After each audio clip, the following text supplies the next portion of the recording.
Byukuri urebye iri shuri nkuko directeur yabitubwiye, ishuri rinini na rifite abana 25 muri classroom. Ugereranyije n'amashuri yose dufite, ntabwo ahubwo ahangaha hakabije, hari n'abahasumba ahangaha. Ibyo ngibyo ni ukuvuga ngo icyo twagiye dukora nuko ahantu hafite abana barenze 60, icyo twakoze no gukorana n'ibigo n'akarere kugira ngo dushyiremo umwarimu wa kabiri kugira ngo afashanye n'undi, kuko impamvu ufite abana 25 nuko udafite ibyumba bihagije, ariko iyo ufite ibyumba bihagije urabagabanya bakajya mu kindi cyumba kandi tukaguha n'umwarimu. Ariko hari aho dufite tudafite ibyumba bihagije, nubwo ubu ngubu umugambi wa leta ari kubaka ibindi byumba, ariko ubu bitaraboneka tugereza gukoresha ibyo dufite. Tukavuga ngo hari abana benshi tuhongera umwarimu kugira ngo afatanye na mugenzi we, none abana bashobore kwiga. Ubwo rero iyo niyo stop gap measure twashyizeho kugira ngo turebe iki kibazo cy'ubucucike. Ariko nk'abanyarwanda dufite nabyita amahirwe kugira abana benshi. Ubwo rero tukazajya dukomeza dushaka uburyo abana bose bashobora kugira amahirwe yo kwiga. Icyo nicyo navuga ku bucucike hano kuri iri shuri. Ku byerekeye uburyo bakoze n'icyo andi tundi turere twabigiraho, ibi ngibi hari ibiganiro byagiye bikorwa na ba vice mayor n'aba mayors kugira ngo baganirize bagenzi babo, babwire n'iki bariho barakora abandi yenda batariho barakora. Bikaba ari bwo buryo dushaka kugira ngo uturere tuzajya tuganira, noneho umuntu wese yigire ku wundi, kuko urebye bwa bucucike twavugaga hano, hari aho usanga ubwabo batari butegeze kuri iyi mibare ariko batarakoze neza nk'uko abangaba bakoze. Ubwo rero kuvuga ngo mfite ubucucike nicyo Imana ntakoze neza ntabwo ari impamvu, ahubwo bavuga ati none se bariya ko babufite bo babigejeje bate. So hari ubwo rero nibwo wigira kuri bagenzi bawe kugira ngo umenye icyo bo bakoze kugira ngo ube wakibigiraho. Ibi biganiro hagati y'aba mayor n'aba vice mayor bizajya bifasha cyangwa se n'aba DDEs kugira ngo aho ibintu bikora neza abandi bibigireho. Nicyo gituma twashyizeho ibyo biganiro. Ku byerekeye ikoranabuhanga, nk'uko mwabivuze, ikoranabuhanga ribereyeho kugira ngo rifashe mu kwigisha. Urugero nabaha ni nk'ama reforms twakoze yashyizwe mu bikorwa mu mezi makeya cyane, yango nko muri July, August.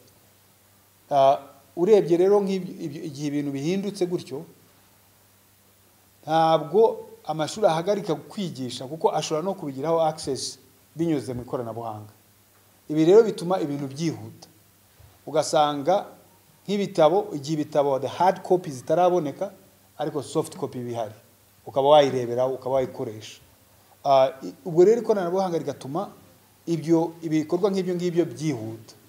Ikindi nuko muzi ikoranabuhanga buri rirakoresha ku isi yose. Rero dushaka ko abana bacu bazajya barangiza nabo bazi ibiri hanze ahangaha, bashobora kubikoresha, bashobora gupiganwa n'abandi bana bize mu mahanga. Ubwo rero bikaba ari ngombwa kugira ngo babyige, ariko ntabwo ikoranabuhanga rizasimbura abarimu. N'abarimu barikoresha, ntabwo ari ryo rikoresha abarimu. Ubwo abarimu biga kuri TTC cyane cyane babandi bazajya gukorana n'incuke muri za preschool, bareba uburyo bakoresha ikoranabuhanga kugira ngo ribafashe kwigisha. Ntabwo ari ugufata abana batoya nk'abo ngabo ngo bashyire imbere y'ikoranabuhanga wigendere. Oya, ntabwo ari byo. Kandi usanga n'ubugenzuzi bwakozwe hirya no hino recommendinga ko abana batoya bajya imbere ya za computer igihe kinini cyane. Ukoresha ikoranabuhanga ntabwo uyitereka imbere y'abana cyangwa ari kurerere aho ngaho nigira ngo tubyumve neza kugira ngo murebe uburyo babyiga no muri za TTC n'ahandi ni ese warikoresha gute. Ntabwo ari ukuvuga ngo no gupfa kurikoresha uko umuntu yishakiye. Rero nibyo nashaka kuvuga ku byerekeye gukoresha ikoranabuhanga mu mashuri y'incuke kugira ngo bibe calibrated, kugira ngo bijyane na research imaze gukoreshwa ku byerekeye the appropriateness cyangwa se umwanya uhagije umuntu akoresha technology igihe interacting n'abana batoya. Ikindi cyabajijwe hano ku byerekeye ibikoni, ngira ngo director yari yatubwiye ko hari ibikoni bibiri. Ibikoni bibiri yanatweretse aho biri. Mu by'ukuri yavugaga ko bihagije bigaburira abanyeshuri ku byerekeye byo kurya, ariko akavuga ati habonetse ibindi kugira ngo babitandukanye, kuko urabona hariya mwabonye hariya kiriya gikoni kiri, akavuga ati ibyo kurya birava hariya bakabigemura babizamura hano. Haramutse hashoboye kuboneka ahandi nk'aha ngaha hafi y'iyi block, cyane cyane ko mwumvise ko basabye ko bashaka no kugira ngo aya mashuri atandukane aba amashuri abiri. Icyo gihe icyo twakora ni ukuvuga ngo bimaze gutandukana hakubaka ibikoni bijyanye n'iki gice cyo hejuru, biriya mwabonye hariya bibiri bikagumana na kiriya gice cyo hasi aho ngaho. Ariko mwumvise yuko no mu biganiro twagiye dukorana batubwira yuko iri shuri naryo UNHCR irifasha kubera yuko abana benshi bahiga ari impunzi. So ubwo ngubu iyo twavugaye na director no kugira ngo dukorane nabo bafashanya bikorwa, turebe uburyo icyambere kureba uburyo twatandukanya amashuri abiri n'uburyo ibyo bikoni noneho byajyaho bikubakwa. Si n'ibikoni gusa, kuko iyi block turiho turaganiraho ni block nshyashya, nta nubwo iratangira gukoreshwa, ariko izatuma bigabanya bwa bucucike twaganiragaho nibazana abana hano muri iyi block. Nta nubwo bizaba bihagije kuko mwibuka umubare w'abanyeshuri bari hano, kandi mwagiye mubona yuko nubwo bicaye neza ariko bari nka batatu ku ntebe imwe. So ubwo dukomeje ubushobozi bubonetse tukubaka ibindi byumba by'amashuri, ni nako aba bana bazajya bajya muri ibyo byumba, noneho ubwinshi bw'abana bukagabanuka mu ishuri rimwe. So nibyo rero navugaga ku byerekeye ibikoni, ikibazo cy'igikoni mwavuze kijyanye ndetse n'ubusabe bwo kugira ngo hano tuhagira amashuri abiri. Nibyo navuga ku byerekeye ibyo bintu uko ari bibiri. Ikindi cyabajijwe cyari kuri TTC, byerekeye imbogamizi zaba zihari, ngira ngo ibyo nabivuzeho.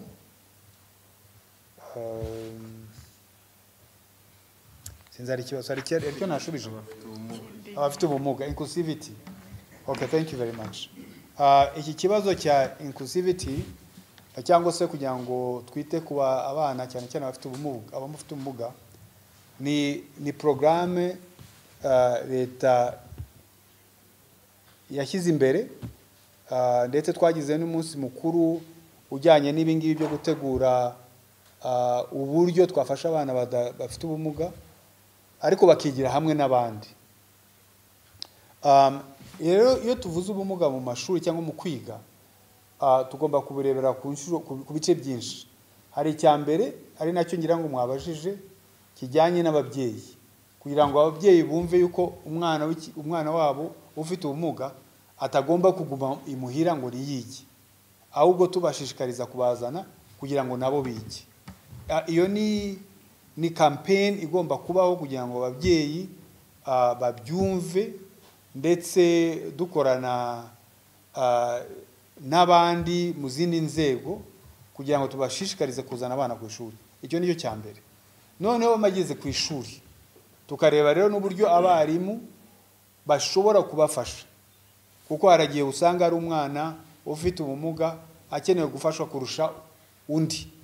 Icyo gihe kugira ngo umwarimu ajye amenya ati ese ndamenya n'abana bafite ubumuga, kuko ubumuga bwose ntabwo bugaragara ku maso, hari igihe ufite ubumuga butagaragara ari mental, ni ukujya iyo training rero kugira ngo abarimu bashobore kujya bamenya abana bafite ubwo bumuga, none bareba uburyo bashobora kubafasha. Hari ahandi usanga umwana afite ubumuga bukabije adashobora kujya muri aya mashuri yasanzwe, icyo gihe hari amashuri rero aba bigenewe bashobora kujya, ariko aracyari makeya cyane.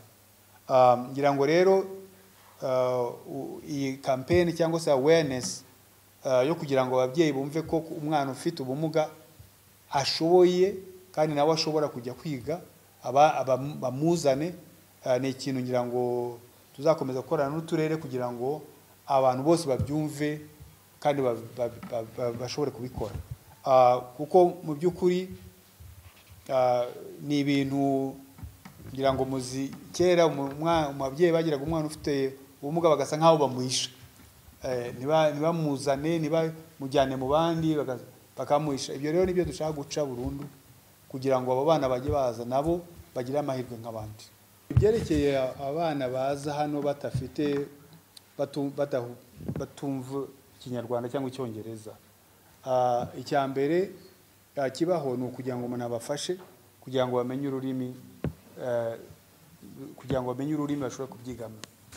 Ibyo ngibyo ni ururimi, ntabwo nzi, kuko urabona nk'abana benshi bari muri iyi camp ni baturutse i Burundi, baturutse muri Congo, baturutse muri Sudani, kandi abenshi cyane cyane abatoya babanza kujya muri preschool hari iri mu camp.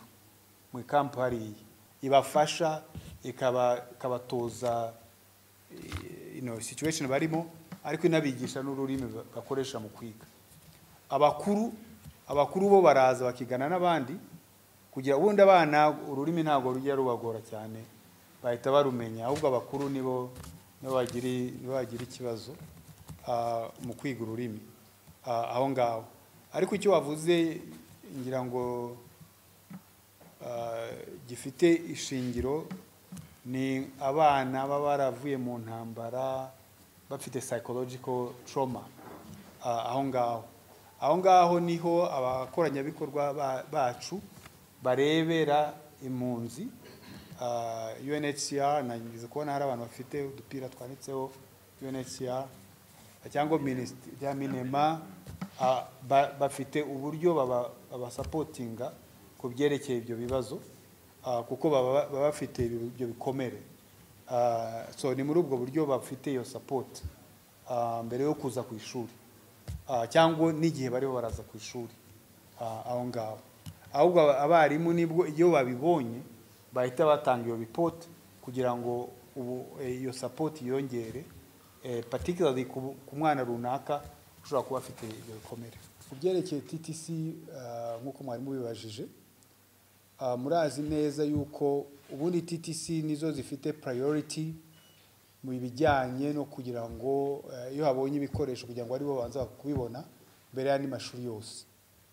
Nka computers dushyira mu mashuri duhera kuri TTCs.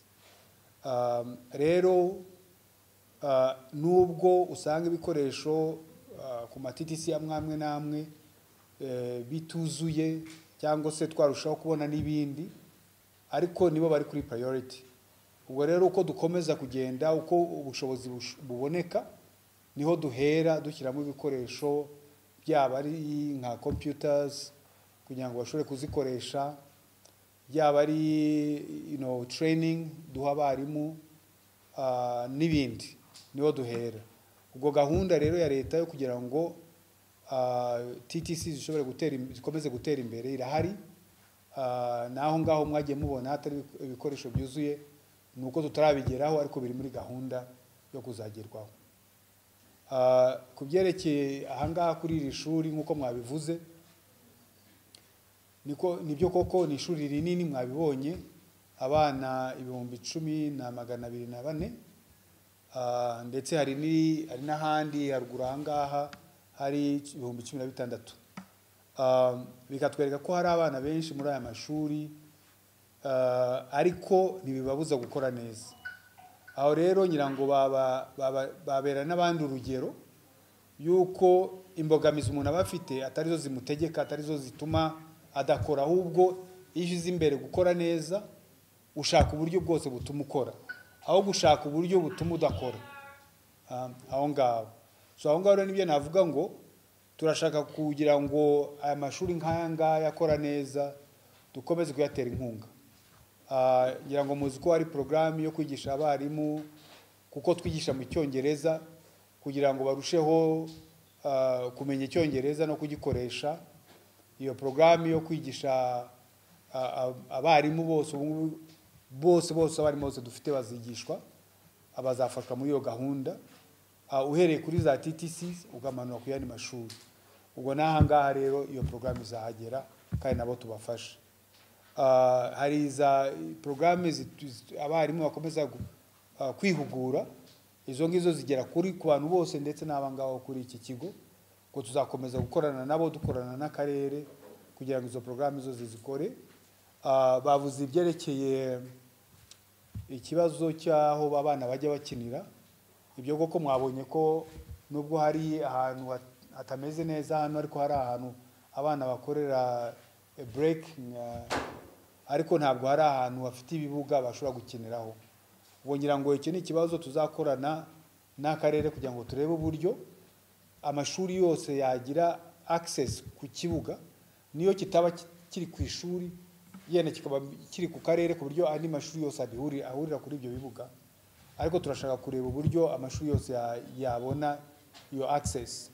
Nk'aha ngaha mu ntara burya ari naho urabona ko hari n'ibibanza hirya no hino, ngira ngo byakoroha no kurusha no mu mijyi hagati aho nta mwanya n'umwe buhari. Ariko naho ngaho mu mijyi turashaka kureba ibibanza byaba biri hafi y'amashuri kugira ngo turebe uburyo amashuri yajya bikoresha. Ubu ngubu dufite ibigo 39, ariko ntabwo bihagije, tugomba kubyongeza, tugomba no gushyira imbaraga mu byo dusanzwe dufite kugira ngo tubone umusaruro ukenewe. Gahunda rero ikavuga ngo niyo kuzamura quality of education, niyo kuzamura quantity of education. Ibyo byombi bikazadufasha kugira ngo tubone abantu bafite ubumenyi na kugira ngo bashobore no gushyira muri realization iriya vision 2050 twese twifuza. So niyo plan ya education igenda igira rero ibice byinshi. Urebye muri NST2, urebye midterm, ukareba na vision 2050, wasangamo ibikeneye gukorwa kugira ngo tugere kuri iyo gahunda. Ikibazo cy'ibiti reka nze kukirekera meya adusobanurire, nubwo nabisobanuye mvugana n'abana hariya, ngira ngo umuntu wese azi akamaro k'igiti, ariko ngo meya araza kubivugaho n'ikibazo mwamubajije. Ku byerekeye porogaramu yo gufasha abanyeshuri ba kaminuza kugira ngo bazajye basohoka bafite ubumenyi buhita bubajyana mu kazi kandi bagakore neza. Ibihugu byinshi bikuza kugira iriya porogaramu bavuze ya internship. Internship ikaba ari ufite ukuntu ugenda ukajya mu kazi ariko ukiri mu ishuri, ugakora igihe gitoya nk'amezi 3, 6 witoza, warangiza ukagaruka ku ishuri kurangiza. Icyo gihe iyo urangije uba ufite na some kind of experience yo gukora, bigatuma binakorohera igihe urangije ushaka akazi. Iyo porogaramu rero ahanini usanga dufite porogaramu aho umwana warangije akaba ari akora internship kandi yarangije amashuri. Ubu rero turakorana na Mifotra kugira ngo iyo porogaramu tuyizane imbere, bazajye bayikora batararangiza aho kugira ngo bayikore barangiza. Iyo ni gahunda turiga ubu ngubu, ntabwo turabirangiza, ariko nibyo tugamije gushyira mu bikorwa kugira ngo abanyeshuri bose bazajye barangiza bafite ubumenyi, bafite experience, inararibonye mu gukora. Noneho n'abakoresha bazajye basanga umuntu azagahita atangira gukora agatanga umusaruro, aho kugira ngo ujye kumutoza umwigisha bundi bushya. So iyo porogaramu rero nk'uko wari wivuze turayizi kandi turayigaho kugira ngo ishyirwe mu bikorwa. Kaminuza ubu ngubu icyo duteganya kuri iyi porogaramu ya internship ni mu gihugu mu Rwanda hari izindi opportunity ukora internship online, kuvuga ngo ukorera ikompanyi iri hanze y'u Rwanda ari kuri mu Rwanda, izo nazo zizabaho. Ariko kuri ubu ngubu hari n'andi mashuri atwara abana hanze ubwayo, cyane cyane muri bya tourism hospitality, bakagenda gakora mu mashuri mu mahoteli mu bindi bihugu. Ariko ahanini aba bana abenshi bazajya bakora izi internship hano mu Rwanda. Ibyo nibyo dushobora kugarantisa. Hanze ntabwo tuba dufiteho ubushobozi cyangwa se imbaraga kugira ngo tubishyire in effect, ariko turabakeneye hano. Kandi na businesses zo mu Rwanda, burya iyo uhaye umunyeshuri internship, iyo arangije ubuzi uburyo yakoze, uko yakoze neza, ku buryo nawe ushobora kuvuga uyu muntu n'umuntu ushaka ko azaza kunkorera arangije, cyangwa se ni umuntu ndashaka kuzakoresha kubera ko yenda ari umunebwe. Ariko it's an opportunity kugira ngo ubibone utaramuha akazi, umubone, kandi nawe ukaba utanze inkunga mu kurera cyangwa to train uwo muntu ku buryo azarangiza afite bwa bumenyi. Usanga kenshi businesses zivuga ngo abanyeshuri muduha nta experience baba bafite, ariko si experience bayikura muri izo internship. Ubwo rero hari ubufatanye hagati y'amashuri, hagati y'uburezi na businesses kugira ngo izo opportunities ziboneke, zo kuba internship zo muri leta gusa, ahubwo zibe internship zo muri leta no muri businesses kugira ngo bashobore kugira iyo experience. Ikindi cyabajijwe, I think ibya Zimbabwe nabivuze. Ku byerekeye programme ya inclusivity cyangwa se gufasha abantu bafite ubumuga, nibyo koko wavuze uti barabyiga yego, ariko amasaha ntabwo ahagije. Ubundi abarimu bafasha abana bafite ubumuga baba bafite ubumenyi buhuye n'abandi barimu, ariko bakagira akarusho kugira ngo bashobore kubafasha. Usanga rero akenshi ari nka specialties ubona muri kaminuza, ariko ntabwo wabishyira byose mu myaka 3 ya TTC, ahubwo ni ukugira ngo byibuze uba ufite ubumenyi buhagije ngo umuhe bwa bufashe bw'ibanze, ushobore kumenya ni uwuhe mwana ufite ikibazo, ushobore kumenya ni iki nakora, ushobore kumenya ni hehe nashakira ubundi uko umuntu yamfasha indi support muri iyo ntuza. Nibyo basic elementary dushyira muri TTCs dufite ubu ngubu. Noneho tukazifashisha n'abandi bize muri za kaminuza, specialty yabo ari muri mu byerekeye gufasha abana bafite ubumuga. So ni muri ubwo buryo ngira ngo twakorana kugira ngo dushobore gufasha aba bana, kandi umubare wabo ugenda wiyongera, noneho hatagire umwana w'umunyarwanda uzabura amahirwe nk'abandi bose. Icyo naheraho impamvu ya mbere nuko ibijyanye n'uburezi n'imyigire y'abana ntabwo twabirekeye abari muri secteur ya education gusa. Twabigize ibyacu duhereye ku buyobozi, ubwo ndavuga ku rwego rw'akarere, ku rwego rw'imirenge n'abakurikirana ibijyanye n'uburezi. Twiha imihigo dufatanyije n'abayobozi b'ibigo by'amashuri n'abarimu kugira ngo turebe ko imyigire yazamuka, discipline mu rwego rw'ishuri yazamuka, noneho nuko twafasha n'abashobora kuba bagenda gahoro. Ibyo twabihereye buri mwaka dusinya imihigo hagati y'ubuyobozi n'abayobozi b'ibigo by'amashuri, ariko n'abayobozi b'ibigo by'amashuri bagasinya n'abarezi. Ibi bifasha kugira ngo ibyo twumvikanye bishyirwe mu bikorwa, ariko hiyongeremo n'iyo spirit ya competition. Niyo buri mwaka dukora umwiherero inshuro 2 kugira ngo turebe nihe tugeze mu rwego rwa performance, dushimira abakoze neza, ariko hakaba no kugaya abatarakoze neza.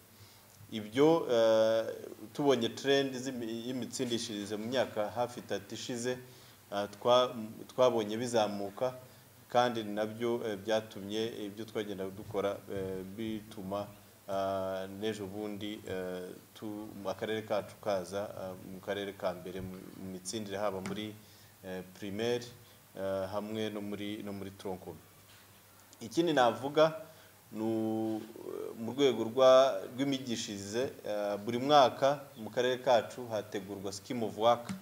Scheme of work ubwo ni nka gahunda igenderwaho mu kwigisha abanyeshuri, iyo igafasha bya bigo bishobora kuba bifite intege, bifite abarimu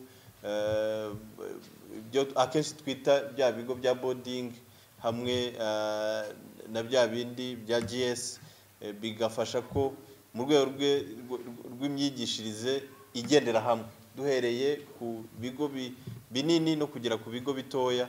Iyo scheme of work ikagaragaza uko guhera ku munsi wa mbere w'igihembwe cy'ishuri kugeza ku munsi wa nyuma, ibyo byatumye amashuri yacu yose agendera hamwe.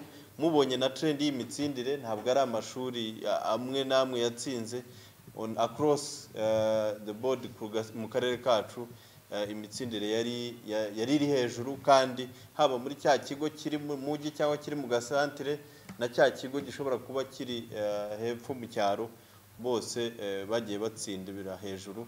Ibyo nibyo byatumye bamwe badasigara. So ikindi ni ugukomeza gukurikirana uko discipline igenda no muri administration muri rusange mu bigo by'amashuri. Kenshi twasanze ko kugira ngo habeho kwiga neza no gutsinda, nuko mu rwego rwa administration y'ikigo cy'amashuri discipline ibiri hejuru, hanakurikiranwe cases za indiscipline. Ibyo byaradufashije cyane kugira ngo dutsinde, kandi turizera ko no muri uyu mwaka ko iyo trend izakomeza, kubera ko education ntabwo twayisigiye abakora muri iyo secteur gusa, ni igikorwa dufatanya muri rusange. Nyakubahwa Minisitiri, munyemereye cyo nari nabajwe bijyanye no gutera ibiti.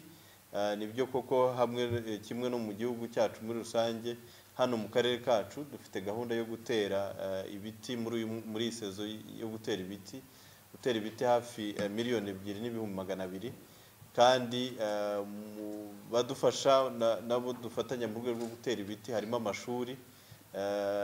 Icyambere dufite abanyeshuri, ko buri munyeshuri nibura ateye igiti tuzashobora gutera ibiti byinshi cyane, ariko harimo no kwigisha ubwiza bwo gutera ibiti, bwo kugira ibiti. Akenshi usanga twari twarabirekeye abakuru, ariko ni bifata imizi mu rwego rw'amashuri, n'uwo muco bazawukurana kandi bakomeze kubibungabunga. Kenshi urebye ubuzima bw'akarere kacu, turi akarere gashingiye ku buhinzi, kandi iyo tubuze imvura ubuzima burahagarara, kubera ko hafi 80% y'abaturage bacu ni abahinzi. So mu rwego rwo gutera ibiti bigamije kubungabunga ibidukikije n'ikirere, kugira ngo cases z'amapfa agabanuke. Ariko hari n'ibiti bigifite ubuzima bukomeye cyane, bifite uruhare rukomeye cyane mu buzima bw'abaturage bacu. Kimwe ni icyo ngicyo cyo kubungabunga ibidukikije. Icya kabiri, kugira akarere gatoshye. Icya gatatu, ibiti biproteja ibikorwa remezo. Na urugero nk'ubu imiterere y'akarere kacu, turakarere gafite ahantu hari flat, tugira ikibazo cy'imiyaga itwara ibisenge. So twashyizeho gahunda ko nibura buri rugo, buri nzu iba ifite nibura ibiti 5. Ibyo bizafasha mu rwego rwo guproteja inyubako, ingo z'abaturage. Ariko n'ibyo biti iyo bibaye noneho by'imbuto, binafasha ko bitanga ibiryo, tugasubizana cya kibazo cy'imirire n'indyo yuzuye. So nicyo navuga Nyakubahwa Minisita, ibiti ni ikintu cy'ingenzi mu karere kacu. Ni nayo mpamvu muri ibyiciro bitandukanye dufatanya kugira ngo tubitere. Hari abanyeshuri, hari abari muri koperative no mu bindi byiciro, ariko twese tugafatanya kugira ngo abe ari umuco, kandi tuzanahindure imiterere ya climate mu karere ka. Ntabwo twebwe dutegura abana bageze mu wa gatandatu cyangwa mu wa gatatu, ntabwo dutegura classe terminale gusa, kuko gutsinda bisaba ko umuntu aba yatangiye yatehereye hasi. Imyaka yashize ya mbere wenda nko kugera muri 2 twabonaga resultat zitari nziza, ariko tuza gusanga impamvu ari uko dutegura abana ku mwisho mu gihe cya nyuma. Bituma ro duhindura, dutangira na gahunda yo kujya duhera ku bana hasi mu wa mbere, ariko nanone hakabaho ikintu cyitwa ubufatanye n'inzego zose, ndavuga abarimu. Muri buri mwaka tugiye gutangira habaho gahunda yo kubanza kwicara dutegura budget, tukamenya ibizajya mu myigire n'imyigishirize, tukamenya n'ibindi yenda bijya muri infrastructure, ariko ibyo ngiye tukabifatanya n'abarimu tukiha intego. Mu minsi yabanje twiya dufite intego muri 2023 intego yacu iri yo kuvanaho U. Muribuka ko kera iyo batanga amanota hari abo mwumvaga bavuga ngo babonye U unclassified. Icyo turavuga ngo nangi nigeze kuzigira nyinshi, ariko turavuga ngo reka turwaye intambara yo kubanza kuvanaho ikintu cyitwa unclassified U. Tubona tukigezeho 2022-2023 tubona abana bacu 100% baratsinze bo muri P6 no muri senior 3 hatsinda icyo gihe 85%. Tubona twatangiye noneho dutangira gahunda yo guhindura, turavuga ngo ntabwo tugihiga kurwanya U kuko tubona byashobotse, none dushaka icyo twita inota rizima. Inota rizima iyo tuvuga inota ryiza ni irihesha umwana kubona boarding school, akaba orienté mu mashuri ya boarding. Iyo rero ikaba intego. Iyo ntego ro tuyigera hari uko dufatanyije n'abarimu, buri mwarimu akabigira ibye, tukabivugana, tugatanga inzira, hanyuma none tugakora n'imihigo. Tukagira imihigo n'akarere, tukagira imihigo n'abarimu, ariko noneho ababyeyi bafite abana mu wa gatandatu tugakora inama n'ababyeyi babo, nabo tugahiga. Umwana yicaranye n'umubyeyi we akavuga ati jewe mu muhigo we atari ko tuyimuteguriye nifuza kuzagira amanota aya naya 85%. Undi akavuga ati ngiye ndashaka amanota anjyana muri boarding school, nuko ari kumwe n'umwana, umwana akadusinyira, umubyeyi akamusinyira, n'umurezi we akabisinyaho, noneho umuyobozi w'ishuri tugasinya bwa nyuma tukabika izo data. Ikiba gisigaye ni ugufatikanya, tugafatikanya muri etude nk'aha ngaha by'umwihariko saa 12 abana bari mu kigo hano bari muri etude, ariko iyo etude ikaba ari etude surveillée, ntabwo ari uko abana baje mu ishuri bashaka kuza gakora n'ibindi, ahubwo tuba twaragiye tugabana.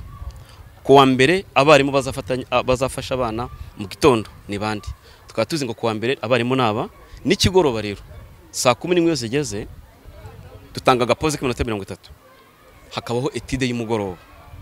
Iyo etude y'umugoroba tuyikora ku mpamvu zo kurinda ko abana bajya kwikorera iwabo, kuko nababwiye ko abana benshi dufite bari mu nkambi, ni tuzu dutoya, murabibona yuko inzo zidahagije cyane.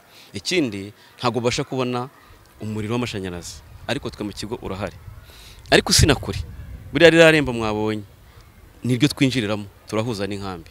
Bakora etude y'ikigoroba rero bagatasa mu 20 na mwarimu ahari abakurikirana. Ubwo ngubwo izo etude ukatuzi yuko zabaye surveillée kandi zizabyara umusaruro. Tugira icyo twita morning quiz. Buri class buri gitondo haba hari morning quiz, mwarimu akayitanga igakosorwa n'undi mwarimu utere wa wundi we, kugira ngo umwarimu atazajya yizera cyangwa yikosora neza, ariko ikosowe n'undi mwarimu aravuga ati aha ngaha akajya gushaka ikintu cyatuma noneho yahindura. Iyo rero tuzegeranyije nyuma y'ukwezi za morning quiz zose turazegeranya tugaporokarama hariya, noneho umwana akabona amanota yagize, tukavuga tuti noneho mwebwe muri mwana niwe mugize makeya muzagira muri U, habeho izindi ngamba zindi tukanye tugafatikanya. Icyo rero nacyo kiri mu bidufasha cyane ku buryo twongeraho twazajya muri za test zitangwa n'akarere ndetse n'iya NESA, ugasanga no guhora twipima ugasanga noneho tumeze nk'aho twateguye.